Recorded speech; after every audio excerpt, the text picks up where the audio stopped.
Calculating voltage drop is essential when dealing with electrical circuits. Voltage drop occurs because electrical current flowing through a conductor experiences a loss of electrical potential. This happens due to the resistance inherent in the conductor. The formula to calculate voltage drop is voltage drop equals current times resistance times length, where voltage drop is measured in volts, current is measured in amps, resistance is measured in ohms per meter, and length is measured in meters. Let's consider a scenario where we need to supply a 24 volts engine with an incoming voltage of 220 volts. We are using a 12-meter cable with a cross-sectional area of 70 square millimeters, and the batteries are rated at 12 volts and 880 amps. First, we need to determine the voltage drop in the cable. We know the current is 880 amps. The resistance of the 70 square millimeters cable is 0.22 ohms per meter, and the length of the cable is 12 meters. Plugging these values into the voltage drop formula, we get voltage drop equals 880 amps times 0.22 ohms per meter times 12 meters, which equals 22.37 volts. This means that the incoming voltage of 220 volts will be reduced by 22.37 volts due to the cable's resistance. So, the voltage of the engine would be 220 volts minus 22.37 volts, which equals 197.63 volts. However, the engine requires 24 volts to operate. To achieve this, we need to configure the batteries in a way that they provide enough voltage to overcome the voltage drop and meet the engine's voltage requirement. We need to create a series circuit of batteries that will provide a total of 24 volts plus 22.37 volts, which equals 46.37 volts. Since each battery is 12 volts, we can calculate the number of batteries needed by dividing the total voltage required, 46.37 volts, by the voltage of each battery, 12 volts. This gives us approximately 3.86. Since we cannot have a fraction of a battery, we need to round up to the nearest whole number. Therefore, we need at least 4 batteries in series to provide enough voltage. Connecting batteries in series increases the total voltage while maintaining the same amperage. Each battery adds its voltage to the total, so 4 12 volts batteries in series will provide 48 volts. This 48 volts will then be reduced by the voltage drop of 22.37 volts in the cable, resulting in approximately 25.63 volts at the engine, which is sufficient to power the 24 volts engine. The 880 amps rating of the batteries indicates their capacity to deliver current. In a series configuration, the current remains the same throughout the circuit, so the engine will receive the required current as long as the batteries are capable of providing it. In summary, to supply a 24 volts engine with an incoming voltage of 220 volts using a 12-meter, 70 square millimeters cable and 880 amps batteries, you will need at least 4 batteries connected in series. The voltage drop in the cable will be approximately 22.37 volts, and the battery series will provide a total voltage of 48 volts, resulting in a net voltage of approximately 25.63 volts at the engine. Remember to always use appropriate safety precautions when working with electrical circuits and batteries. Ensure that all connections are secure and that the batteries are properly rated for the application. Also, consider using a fuse or circuit breaker to protect the engine from overcurrent. The voltage drop calculation is a simplification and does not account for factors such as temperature variations and AC impedance if applicable. For more precise calculations, especially in critical applications, consult with a qualified electrical engineer. Now let's delve a bit deeper into the factors that affect voltage drop in battery configurations. The resistance of a conductor is influenced by several factors, including the material of the conductor, its length, and its cross-sectional area. Materials like copper and aluminum have lower resistance than other materials, making them ideal for electrical wiring. The longer the conductor, the higher its resistance, and the smaller the cross-sectional area, the higher the resistance as well. The formula resistance equals resistivity times length divided by area, where resistivity is a property of the material, length is the length of the conductor, and area is the cross-sectional area. This formula highlights the inverse relationship between area and resistance, as well as the direct relationship between length and resistance.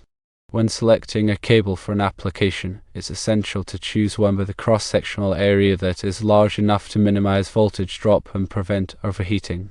Overheating can occur if the cable is too small to handle the current flowing through it, leading to insulation damage and potentially fire hazards.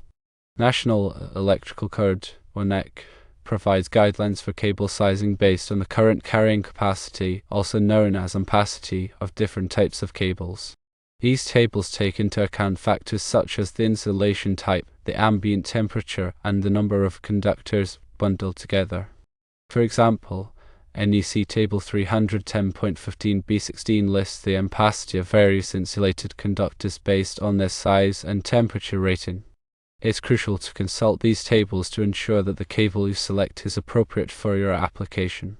In addition to cable sizing, it's also important to consider the type of load that the engine will be driving. Different types of loads have different current requirements. Resistive loads, such as heaters, draw a constant amount of current. Inductive loads, such as motors, draw a high current when they are starting up, also known as inrush current. Capacitive loads, such as capacitors, also draw a high current when they are initially charged. When sizing the batteries and cables for an application, it's essential to take into account the inrush current of any inductive or capacitive loads. The batteries must be capable of providing the inrush current without experiencing a significant voltage drop, and the cables must be sized to handle the inrush current without overheating. Battery configuration is another important consideration. Batteries can be connected in series, parallel, or a combination of both. Connecting batteries in series increases the total voltage while maintaining the same amperage as we discussed earlier. Connecting batteries in parallel increases the total amperage while maintaining the same voltage. In a parallel configuration, the current is divided among the batteries, so each battery has to supply less current. This can be useful for applications where the load requires a high current for a long period of time. A combination of series and parallel connections can be used to achieve both the desired voltage and amperage. For example, you could connect several batteries in series to achieve the desired voltage, and then connect several of these series strings in parallel to achieve the desired amperage. When connecting batteries in series or parallel, it's important to use batteries that are of the same type, voltage, and capacity. Using batteries with different characteristics can lead to imbalances in the circuit, which can reduce the overall performance and lifespan of the batteries. It's also important to use proper wiring and connections when connecting batteries. The connection should be clean, tight, and corrosion-free to ensure good electrical contact. Loose or corroded connections can cause voltage drop and overheating, which can damage the batteries and the equipment they are powering. Finally, it's important to consider the charging requirements of the batteries. Different types of batteries have different charging characteristics. Lead-acid batteries, for example, require a charging voltage of approximately 13.8 volts per battery for float charging and 14.4 volts per battery for equalization charging. Lithium-ion batteries, on the other hand, require a charging voltage of approximately 4.2 volts per cell. It's important to use a charger that is specifically designed for the type of batteries you are using to ensure that they are properly charged and that their lifespan is maximized. In summary, calculating voltage drop and determining the appropriate battery configuration are essential for ensuring that electrical equipment receives the proper voltage and current. By carefully considering the factors discussed in this narration, you can design a safe and reliable electrical system that meets the needs of your application. Remember to always follow proper safety precautions when working with electricity and to consult with a qualified electrical engineer if you have any questions or concerns. For a 24 volts engine drawing power from batteries located 12 meters away using a 70 square millimeters cable, we've established that 4 12 volts batteries connected in series are necessary to overcome the voltage drop and supply sufficient power. However, it's worth expanding on some practical considerations and potential refinements to this setup.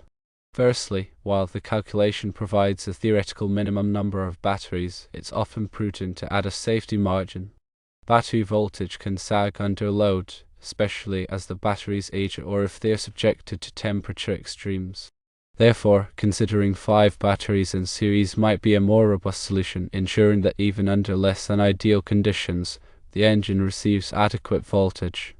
Secondly, the 70 square millimeters cable is chosen for its low resistance, minimizing voltage drop. However, verify this selection against local electrical codes and regulations. Factors such as ambient temperature, cable installation method, and proximity to other conductors can affect the cable's ampacity rating. It's crucial to ensure that the cable is rated to handle the maximum current draw of the engine, including any potential surge currents during startup. Consider using a cable ampacity calculator or consulting with an electrician to confirm the cable size is appropriate.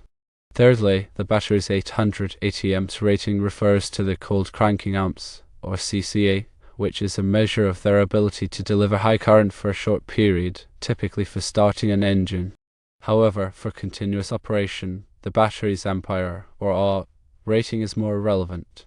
The R rating indicates how much current the battery can deliver over a longer period.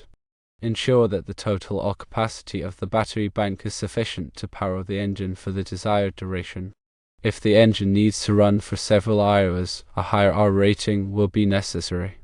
Fourthly, proper battery management is essential for maximizing battery life and performance. Consider using a battery management system, or BMS, which monitors various parameters such as voltage, current, temperature, and state of charge. A BMS can protect the batteries from overcharging, over-discharging, and overheating, all of which can significantly reduce battery lifespan. A BMS can also provide valuable data about battery performance, allowing for proactive maintenance and troubleshooting.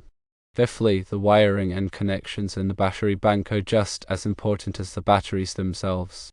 Use high-quality cables and connectors that are properly sized for the current they will carry. Ensure that all connections are clean, tight, and corrosion-resistant. Consider using a terminal block or busbar to distribute the current evenly among the batteries and to provide a central point for connecting the engine and other loads. Sixthly, consider the charging system for the battery bank. If the batteries will be recharged regularly, a suitable charger is essential. Choose a charger that is specifically designed for the type of batteries being used, whether they are lead-acid, AGM, gel, or lithium-ion. The charger should provide the correct charging voltage and current profile to ensure that the batteries are fully charged without being overcharged. Seventhly, if the 220 volts incoming voltage is AC, a rectifier will be needed to convert it to DC for charging the batteries. The rectifier should be sized to handle the charging current of the battery bank. Consider using a rectifier with power factor correction, or PFC, to improve energy efficiency and reduce harmonic distortion on the AC power line. Eighthly, safety should always be a top priority when working with batteries and electrical systems. Wear appropriate personal protective equipment, or PPE, such as safety glasses and gloves. Work in a well-ventilated area to avoid the build-up of explosive gases. Use insulated tools to prevent accidental shorts. Disconnect the batteries before working on any part of the electrical system. Ninthly, location is a factor in battery placement. Lead-acid batteries can off-gas hydrogen, which can be explosive. This gas is even more of an issue in confined spaces. Consider a location that is well ventilated. Lithium batteries should be kept away from excessive heat to prevent damage. Tenthly, consider consulting with a qualified electrical engineer or technician to review the design and installation of the battery system. They can provide valuable expertise and ensure that the system meets all applicable codes and regulations.